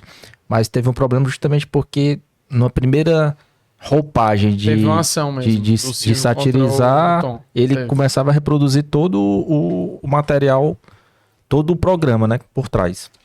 Mas, Franco, para além dessas questões dessas tretas autorais, eu quero conhecer mais e quero que o nosso público também conheça mais da Lara. Então, a gente começa a perguntar alguns detalhes específicos. Por exemplo, por que você fala inglês tão bem? Você já morou nos Estados Unidos? Morei um ano. Como é que você foi parar? O que é que você fazia lá nos Estados Unidos? Rapaz, eu ainda vou fazer essa aposta aqui de que eu vou ser uma das pessoas mais aleatórias que já sentou aqui, viu? Com vocês, porque... na verdade, eu fui para os Estados Unidos porque eu estava tendo uma crise de decisão muito grande logo que eu me formei. Eu me formei na UFC, advogada com a AB e tudo, né? E aí eu não sabia o que é que eu queria fazer, porque a minha família é toda de concursado, mas o meu TDAH não diagnosticado já me adiantava que não ia funcionar para mim esse negócio de estudar para concurso, né? E ali eu nunca tinha estagiado em escritório. Aliás, se você é estudante de direito, estagie em escritório, por favor. Aberta, mande currículo para mim. Pois é, porque é importante, gente, para vocês saberem o que é que vocês querem da vida. E aí, quando eu me formei, eu fiquei assim... Meu Deus, vou fazer o quê? Aí eu olhei para um lado, olhei para o outro, não sabia o que é que eu fazia, aí eu fugi para os Estados Unidos, né? Fugindo das minhas próprias responsabilidades. E aí eu fui, também porque eu queria muito ir numa Comic Con em San Diego, né? E aí era um dos meus sonhos de vida, tava na minha lista de 42 itens de coisa para fazer antes de morrer. Então, eu aproveitei e fui. Para quem não sabe, é o Sana de lá. Não, mas respeita, rapaz. Respeita, rapaz. Mas, enfim, aí eu acabei indo no programa de intercâmbio, em que eu trabalhava de manhã e à noite eu estudava. Aí eu fiz alguns cursos livres em Stanford. alguns cursos relacionados tanto de inglês voltado para jurídico e corporativo, fiz alguns cursos de direitos humanos também, e aproveitei muito para passear. A minha host mom era advogada da Amazon, a que me recebeu, Legal. né? Então, eu também tive essa experiência e tal. Ela chegou até a me convidar para permanecer mais tempo, fazer o bar, né, lá. Mas eu sou brasileira demais para aquela terra e eu tava doida para vir me embora. Gente, é muito difícil. O povo que tem vontade de morar fora e vai e gosta, parabéns, viu? Porque o tanto que eu senti falta da comida da minha mãe não existe, não. E eu ouvi dizer que você trabalhou de nani lá, foi isso mesmo? Foi. Ai, minha filha, eu estou aqui mais do que apta a responder se eu quero ou não quero ter filho, entendeu? Porque eu trabalhei de au pair, né? Então, eu cuidava de 3 crianças logo. Era uma de 7, uma de 5 e uma de 3 anos de idade. E aí? 3 menininhas. E foi uma experiência muito, muito boa, né? Também teve as partes ruins, né? Quem quiser saber sobre histórias de au pair, procure no TikTok, que é só o que tem. Mas, no geral, foi uma experiência muito boa, porque eu fiquei numa cidade que era Sunnyvale. E ela ficava a pouco tempo de São Francisco e de Palo Alto, que é onde fica Stanford. Então, acabava que eu estava numa área de muito Vale do Silício, né? E eu conhecia muita gente, de muito canto também, né? Ali é uma área bem de imigrantes, porque é uma área muito rica nessa questão do desenvolvimento. E aí, fiquei lá, mas eu acabei não ficando nem 2 anos, não. Eu fiquei só 1 ano. Voltei e já voltei decidida a advogar. E o que é que essa experiência gerou de mudança, assim, que foi um ponto assim, caramba, daqui pra frente é isso aqui. O que foi que essa experiência te gerou mentalmente de mudança, de objetividade? Eu morei 1 ano fora também e esse 1 ano, assim, foi um divisor pra mim. Pronto, foi muito pra mim também esse divisor, que foi a questão de, primeiro de tudo, valorizar trabalho e dinheiro. Né? Que eu sou leite com pera, né? Então, assim, tive uma... Leite com pera? O que é isso? O povo diz que é o povo mimado, né? Assim, criado... Todinho. Leitinho com pera. Todinho, né? E assim, por mais que eu não venha de uma família rica, nem de nada, mas assim, a minha vida sempre foi muito confortável, né? Meu pai tinha um emprego estável, ele era concursado do Banco do Nordeste, então assim, a minha estabilidade sempre foi mais de localidade, né? O meu pai, a gente se mudava muito, porque ele era agente de desenvolvimento, então eu estudei em 8 colégios diferentes, né? Testei todas as personalidades que tinha para testar em colégio. E aí, quando eu fui para lá, eu meio que... E eu sou a caçula, né? Eu tenho 2 irmãos mais velhos. Então, assim, eu era muito protegida. Então, quando eu cheguei lá, foi a minha primeira experiência de autonomia mesmo, assim. E aí, como eu disse, Orgulho e Preconceito é um livro que eu gosto muito e eu sou orgulhosa. Então, Não é à toa que tá tatuado. Exato. Então, assim, quando eu cheguei lá, eu senti muito essa questão de que eu tinha esse orgulho de não querer pedir ajuda, de não querer reclamar, já que ninguém foi a favor de eu ir, né? Eu fui de teimosa. E aí eu fiquei muito nessa questão, assim, nessa resistência de pedir ajuda, de falar disso com o pessoal aqui do Brasil. E aí eu vi que quando eu voltei, isso foi muito importante, porque eu valorizei mais o trabalho das pessoas, eu valorizei mais o tempo das pessoas, eu respeitei mais as crianças. Porque quando você convive mais tempo, né? Como eu era caçula, eu não tinha tido irmão mais novo. Então, tudo isso traz uma perspectiva muito diferente. E a possibilidade de lidar com tanta gente diferente, porque lá conheci vários imigrantes da Índia, da China, né? Então, assim, muitas culturas também, assim, diferentes, borbulhantes, né?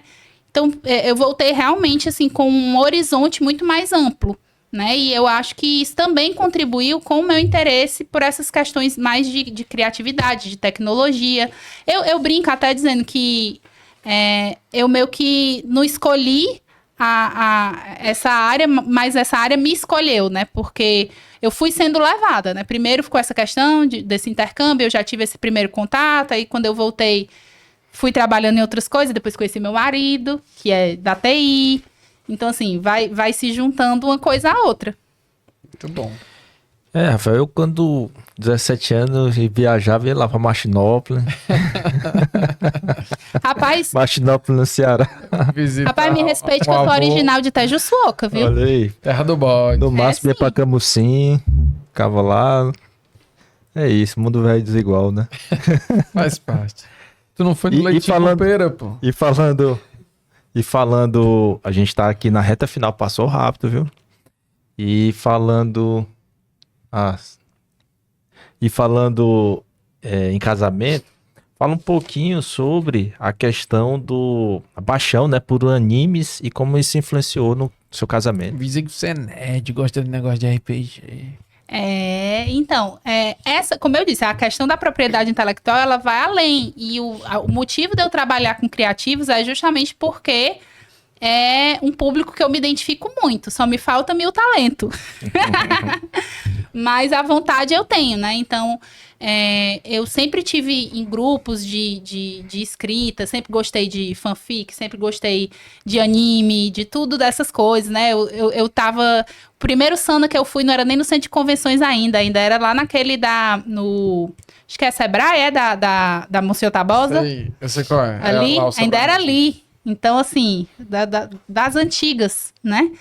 E assim, ensina muita coisa também, né? Além, né, que os meus clientes nunca saibam do tanto de pirataria que eu pratiquei na adolescência, porque não existia, né? Naquele tempo. Então, hoje em dia, vocês valorizem os streamings que fazem com que vocês possam acessar esses conteúdos de forma regularizada. É uma bênção.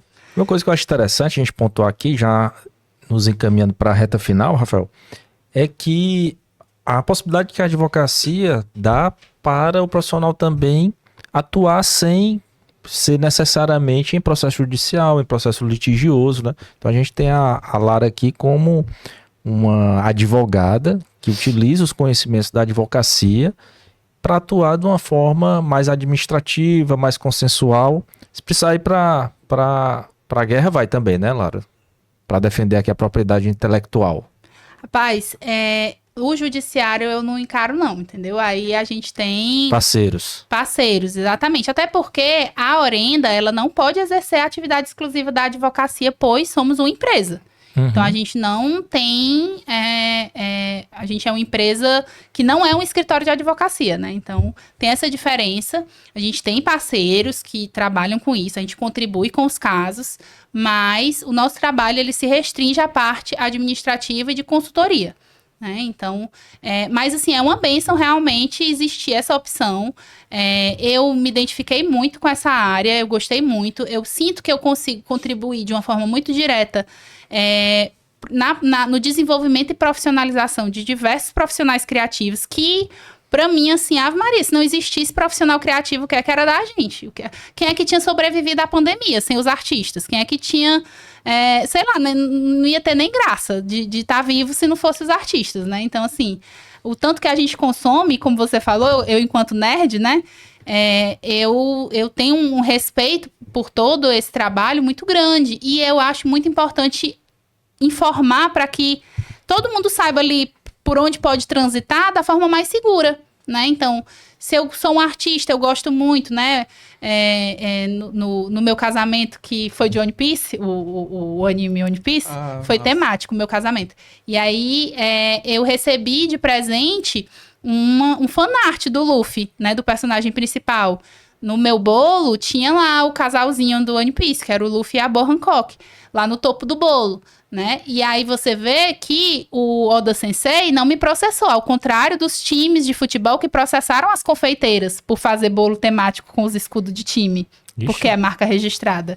Então, assim, existem sim pontos de qualquer tipo de atividade comercial, de qualquer tipo de atividade empreendedora, que toca tanto na questão criativa, quanto na questão de propriedade intelectual, porque nenhum tipo de negócio é sobre o produto. Todo tipo de negócio, todo tipo de empreendimento é sobre as pessoas.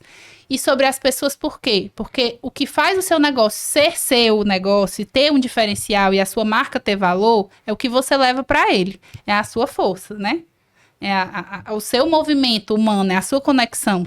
Então, essa marca pessoal que você vai criar, É importante proteger, até para que você possa explorar, né? Licenciar, fazer parceria, ter merchandise, expandir. E falar esse processo só para dar a informação aqui para o nosso telespectador, tá? Questão do Silvio Santos e do Tom Cavalcante. Acabou que a Record foi obrigada a indenizar em 349 mil Silvio Santos pelas imitações que o Tom Cavalcante estava fazendo e porque exatamente estava entrando ali numa reprodução do programa Qual é a Música, Show de Calouros, né? A pretexto de ser uma sátira, só para ficar a informação fechada. Na nossa reta final, Lara, a gente costuma fazer aqui 2 perguntas, tá? Primeira delas, Rafael Salles, se você pudesse escolher alguém para conversar, um podcast desse, podcast que eu digo ter 1 hora, 2 horas para conversar com uma pessoa. Qualquer pessoa que você pudesse escolher, quem seria? Rapaz, que pergunta difícil. Quem seria e por quê? Para ficar mais difícil.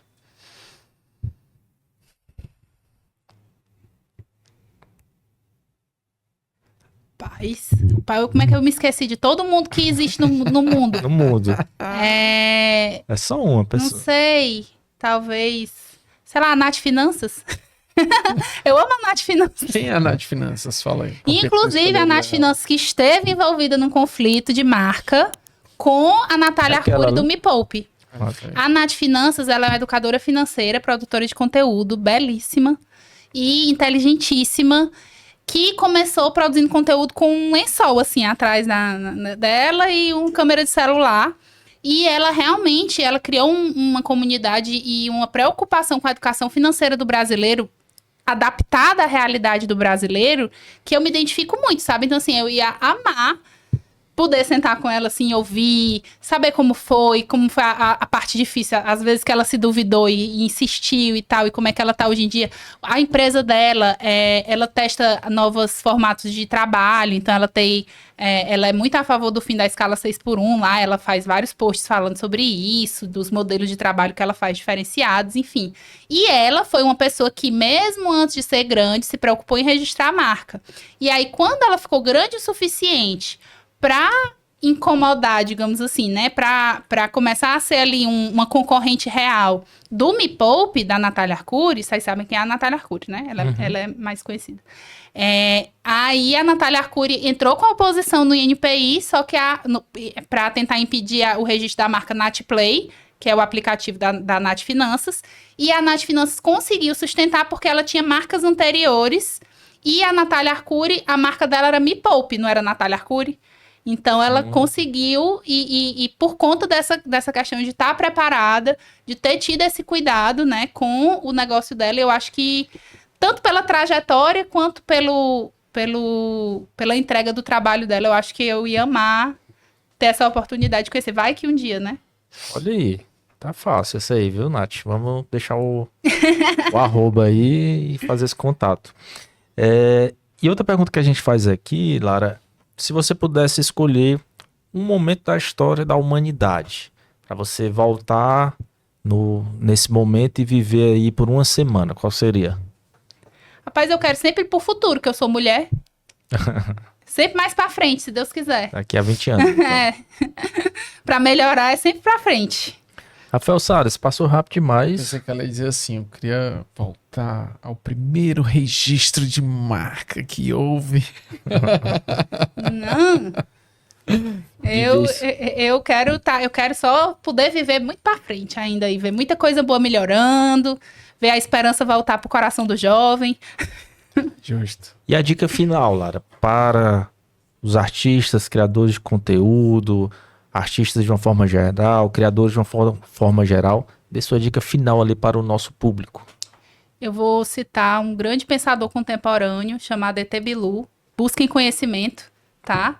Então, que isso é o que importa de verdade, para que vocês possam exercer o trabalho de vocês com segurança, para que vocês possam criar de uma forma estruturada, de uma forma que vocês consigam ter o benefício da proteção legal. E não que isso seja sempre uma ameaça em cima do trabalho de vocês. Então, conheçam os termos das plataformas que vocês usam, entendam os contratos que vocês assinem e se preparem para quando a oportunidade chegar.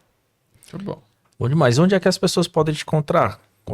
Onde é que YouTube, Instagram. O escritório da gente fica aqui em Fortaleza, né? Mas o nosso Instagram é o @OrendaPI, tá? O site também é orendapi.com.br, né? E o canal de YouTube ainda não está rodando, mas em breve nos cinemas aí vai vir. Vem aí. Vai ficar tudo aqui na descrição, vai aparecer também as imagens aqui. Te agradecer, Lara, pela presença aqui no Amigo de Lei. Agora você oficialmente é uma amiga de lei aqui do nosso programa, viu? E dizer que estaremos aqui seguindo seus conselhos, né, Rafael? Para os próximos passos. Sim. Que venham muitos registros. Vamos lá. Mensagem final, Rafael Salles. E é isso, você esteve aqui no Amigos de Lei. Esse... Era pra Lara, cara. Mensagem sim. final pra Lara. Agradecimento. Ah, tá. Então tá. Então, vamos lá. Agradecer aqui, em nome do Amigos de Lei, a nossa querida Lara. Foi um episódio que a gente disse, tem uns episódios temáticos e para quem quer entender mais sobre esse assunto, eu tenho certeza que saiu todo mundo aqui com muita informação, muito conteúdo. E a Lara, assim, transmitiu muita confiança. Ela sabe, Frank, ela entende mesmo tudo. Não tá enrolando a gente, não. Então, eu tenho certeza que todo mundo saiu muito mais rico desse episódio. Então, agradecer a disponibilidade e que venha aí muitos vídeos, continue gravando, divulgando, viralizando. Recentemente, ela teve quantas visualizações, Lara? Rapaz, foram mais de 1 milhão de contas alcançadas num post no Instagram. Isso viralizando assim, no natural. Foi, sem impulsionamento.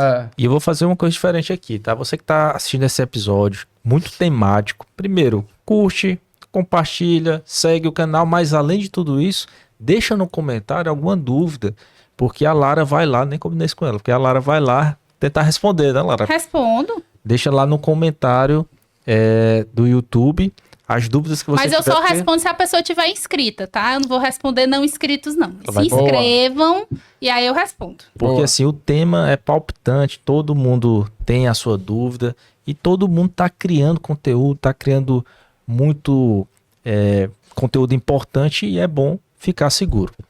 É isso, Rafael Salles. É isso aí, meu amigo. Estive aqui com meu amigo Franão. A Jordana tá lembrando ali, ó. Uritu Cafés Especiais. Uritu Cafés Especiais, Mispa Segurança, Espaço Fateixa. E a gente falou muito aqui sobre criação, sobre criatividade, sobre produtividade. Você que quer aprender a ter mais produtividade no seu escritório, na parte de gestão do escritório, na parte de produção jurídica, na parte de criação de conteúdo, uma grande janela, uma grande porta vai se abrir dias 1, 2 e 3 de maio, nosso workshop, segundo workshop Inteligência Artificial para a Advocacia. É isso, estive aqui com o meu amigo Rafael Salles. Eu com meu amigo Frank Almada. E você esteve em mais um Amigos de Lei. Mais uma conversa extrajurídica top. Até mais.